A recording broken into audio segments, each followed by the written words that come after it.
Hi hello నమస్తే welcome to sauce TV నేను మీ Shiva.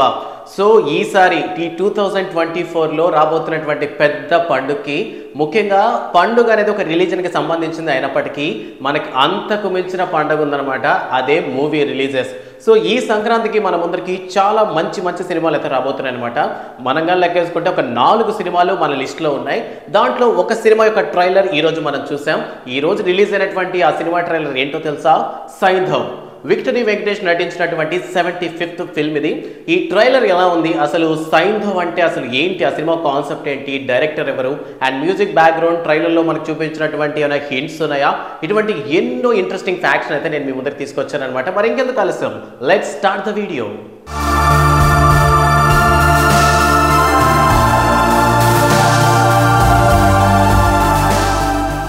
Victory Venkatesh 75th film అయినటువంటి సైంధవ్ మూవీ గురించి మనందరికి ఎప్పటి నుంచో తెలుసు అనమాట.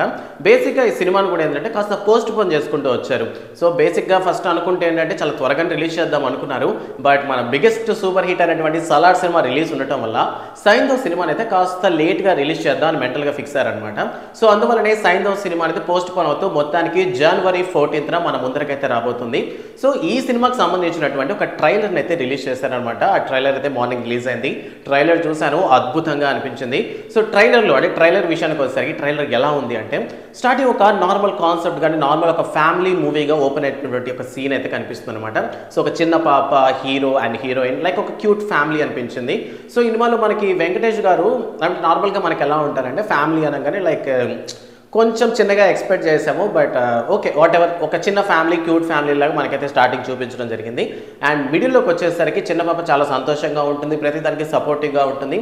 అండ్ తండ్రి మీద ఎక్కువగా ప్రేమ పెంచుకున్నటువంటి కూతురికి సడన్గా అనారోగ్యం వస్తే సో ఆ కూతురు కోసం అంతగా ప్రేమించే కూతురిని కాపాడుకోవడానికి ఆ తండ్రి ఏం చేశాడు అనేటటువంటి కాన్సెప్ట్తో మనకి ఈ సైంధవ్ అనేది అయితే ఓపెన్ అవుతుందన్నమాట. సో దాని తర్వాత హీరోయిన్, ఫైట్స్, బీభత్సమైన వైలెన్స్ అయితే మనకు కనిపిస్తుంది. అండ్ ఇందులో ఒక విలన్ క్యారెక్టర్ అయితే చాలా కొత్తగా అయితే మనకి చూపించారు. సో సినిమాలో చాలా పెద్ద పెద్ద క్యారెక్టర్లు అయితే మనకు కనిపిస్తుంటాయి. యాక్చువల్ మనకి ఆర్య కనిపిస్తారు, హీరో ఆర్య గారు కనిపిస్తారు, అండ్ ఆండ్రియా కనిపిస్తుంది. అసలు ఇది స్టార్టింగ్ ఒక ఫ్యామిలీగా స్టార్ట్ అయినటువంటి ఒక డ్రామా మూవీగా స్టార్ట్ అయినటువంటి ఈ ట్రైలరు ఒక యాక్షన్ థ్రిల్లర్ సైకోపాత్ లాగా చూపించారనమాట. సో ట్రైలర్ నాకు తెలిసినంత వరకు చాలా బాగా అట్రాక్ట్ చేస్తుంది సినిమాని. ఒక రకంగా ఇది మేబీ థియేటర్లో చూస్తే బాగుంటుందేమో అనేటటువంటి ఒక ఫీల్ అయితే తీసుకొచ్చింది అనమాట. సో ఈ సినిమా డైరెక్టర్ సంతోష్ కొలను ఏం చేశారంటే, యాక్చువల్లీ మీకు సంతోష్ కొలను మీకు ఐడియానే ఉండుంటారు. సో మనం చూసాం కదా, లాస్ట్ హిట్ సిరీస్ ఉంది కదా మన తెలుగులో, అడవి శేషు గారు నటించారు. యాక్చువల్లీ హిట్ 3 మనకి నాని గారితో రాబోతుంది అన్నటువంటి ఒక హోప్స్ అయితే మనకి ఇచ్చారనమాట హిట్ 2లో. సో హిట్ మీరు కాన్సెప్ట్గా చూసుకున్నట్లయితే స్టార్టింగ్ కూడా హిట్కి మనకి చాలా తక్కువ రెస్పాన్సే వచ్చింది. బట్ రాన్ అంటే హిట్ ఫస్ట్ పార్ట్కి బీభత్సమైన జనాల అట్రాక్షన్ వచ్చింది. సో సెకండ్ పార్ట్ కోసం ఈగర్గా వెయిట్ చేశారు. అండ్ హిట్ 2 కూడా అదే రేంజ్ లో హిట్ అయింది. సో శైలేష్ కొలను గారి మూవీ ఎలా ఉంటుందంటే స్టార్టింగ్ ఒక చిన్న డ్రామాతో మొదలుపెట్టి దాన్ని ఒక మంచి మెసేజ్ ఓరియంటెడ్ మూవీగా తీసుకెళ్తారనమాట. సో ఈ మెసేజ్ ఇచ్చే టైంలో కాస్త వైలెన్స్ అయితే ఉంటుంది. బేసిక్గా శైలేష్ కొలను గారి సినిమాలో వైలెన్స్ అనేది బీభత్సంగా ఉంటుంది. అండ్ ఈ సైంధవ్ ట్రైలర్ అయితే విపరీతంగా ఉందన్నమాట. అండ్ ఈ సినిమాలో కానీ మన హీరోయిన్ కానీ చూసుకున్నట్లయితే శ్రద్ధా శ్రీనాథ్. సో యాక్చువల్లీ లాస్ట్ మనం శ్రద్ధా శ్రీనాథ్ని మనము జెర్సీ సినిమాలో చూస్తున్నాం అనమాట నాని గారితో. సో నాని గారితో అది కూడా లైక్ ఇలాంటి ఒక ఓరియంటెడ్ స్టోరీ అనమాట. బట్ దానికి దీనికి డిఫరెన్స్ ఏంటంటే అక్కడ అతనికి హీరోకి ప్రాబ్లం ఉందని తెలిసిన కొడుకు కోసం ఏదో ట్రై చేస్తారు. లైక్ ఇక్కడ కూడా చిన్న అటువంటి ఒక కాన్సెప్ట్ అనమాట. సో కూతురు కోసం ట్రై చేస్తాడు. సో చూడడానికి కొంచెం ఓరియంటెడ్, నార్మల్ ఓరియంటెడ్గా ఉన్న సేమ్ క్యారెక్టర్ అయితే మాత్రం మనకి శ్రద్ధా శ్రీనాథ్ గారు పోషించారని అర్థమవుతుంది. సో ఒక లేడీ, ఒక ఉమెన్, సో హస్బెండ్కి సపోర్టింగ్గా ఉన్నటువంటి ఒక ఉమెన్ అనమాట. అండ్ మన ట్రైలర్లో కానీ గమనించినట్లయితే అసలు మీరు పెళ్లికి ముందర ఏం చేసేవాళ్ళు అనేటటువంటి ఒక డైలాగ్ అయితే మనకు వినిపిస్తుంది. దీన్ని బట్టి చూస్తుంటే హీరో వాళ్ళది ఒక అరేంజ్డ్ మ్యారేజ్ అయి ఉండొచ్చేమో అనేటటువంటి డౌట్ అయితే ఉందన్నమాట. మేబీ హీజ్ అనే రా ఏజెంట్ అయి ఉండొచ్చు, హీజ్ అనే సీక్రెట్ ఏజెంట్ అయి ఉండొచ్చు.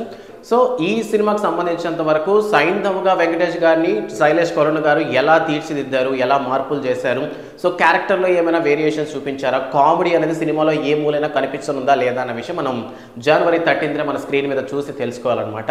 మరి ఈ సినిమాలో మన నెక్స్ట్ కేటగిరీ ట్రైలర్ వచ్చినాక కొంచెం ఏదైనా డిసప్పాయింట్ ఉందంటే కాస్త బ్యాక్గ్రౌండ్ మ్యూజికే చాలా క్లాసిక్గా అనిపించింది. అంటే నార్మల్గా వైలెన్స్ సినిమాస్లో మనం చాలా సౌండ్ కోరుకుంటాం, ముఖ్యంగా తెలుగు ప్రజలైనటువంటి మనం. సినిమాలో బ్యాక్గ్రౌండ్ స్కోర్ అనేది ఎంత ఎఫెక్టివ్గా ఉంటే మనకి అంత బాగా ఇంట్రెస్ట్ వస్తుంది అనమాట.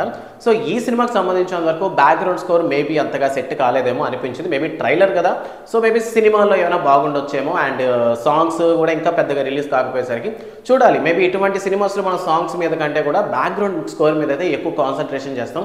యాక్చువల్లీ సినిమాని మనల్ని ఇన్వాల్వ్ చేసేది ఆ బ్యాక్గ్రౌండ్ మ్యూజికే కాబట్టి. ఈ నారాయణన్ గారి గురించి మనకు ఆల్రెడీ తెలుసు. మనకి దసరా సినిమా ఇచ్చారు, రీసెంట్గా రిలీజ్ అయినటువంటి జిగిర్తండ సినిమా ఇచ్చారు, అండ్ తమిళ్లో రిలీజ్ అయినటువంటి సిద్ధార్థ గారి సినిమా చిత్తప్ప సినిమా కూడా ఈయన మ్యూజిక్ డైరెక్టర్గా పనిచేస్తారనమాట. సో పాటలు ఎలా ఉన్నా సరే మ్యూజిక్, బ్యాక్గ్రౌండ్ మ్యూజిక్ వీటన్ని చూపించినటువంటి నేను చెప్పినటువంటి సినిమాల్లో అన్నింటిలోనూ బాగానే ఉంటుంది. సో దాన్ని బట్టి చూస్తే సైంధవ్ కూడా చాలా బాగుంటుంది, అంటే బ్యాక్గ్రౌండ్ మ్యూజిక్ పరంగా మంచి మ్యూజిక్ని అందించారని చెప్పుకోవాలన్నమాట. అండ్ ఇందులో మనం స్పెసిఫిక్గా చెప్పుకోవాల్సింది ఏంటంటే యాక్టర్ ఆర్య. సో ఆర్య గారు మంచి బాడీ బిల్డర్ అని చేసిన సినిమాలన్నీ కూడా మన తెలుగులో బాగానే ఆడాయి. ఈ సినిమాకి సంబంధించిన వరకు కాన్సెప్ట్ ఏంటంటే, మేబీ నా ఉద్దేశం ప్రకారం ఈ స్టోరీ ఎలా ఉండబోతుందంటే, మేబీ మంచి ఫ్యామిలీలో కూతురిని ప్రేమించుకునేటటువంటి ఒక తండ్రి, ఆ కూతురికి ఒక జబ్బు చేసింది. సో ఆ జబ్బు కావాలని ఎవరైనా క్రియేట్ చేస్తారంటే ఒక టైప్ ఆఫ్ వైరస్ని క్రియేట్ చేసి వాళ్ళ మెడిసిన్ని సేల్ చేయడానికి ఏమైనా ట్రై చేస్తున్నారా, సో ఆ కంపెనీ ఎందుకు అటువంటి పనులు చేస్తూ ఆ కంపెనీని ఎలా హీరో ఎదుర్కొన్నాడు, అటువంటి విషయాన్ని తీయబోతున్నారేమో అని అనిపించింది నాకు ట్రైలర్ చూస్తున్నాను సేపు. సో ఆ టైంలో విలన్ పక్కన ఉన్నటువంటి ఆర్య అండ్ ఆండ్రియా కూడా సో హీరోని ఎదుర్కొనేటప్పుడు మంచి రూట్లోకి వచ్చేస్తారా, వాళ్ళు నార్మల్ అయిపోయి ఆపోజిట్గా వెళ్తారా ఆ కంపెనీకి అన్న విషయం మన సినిమాలోనే చూడాలి.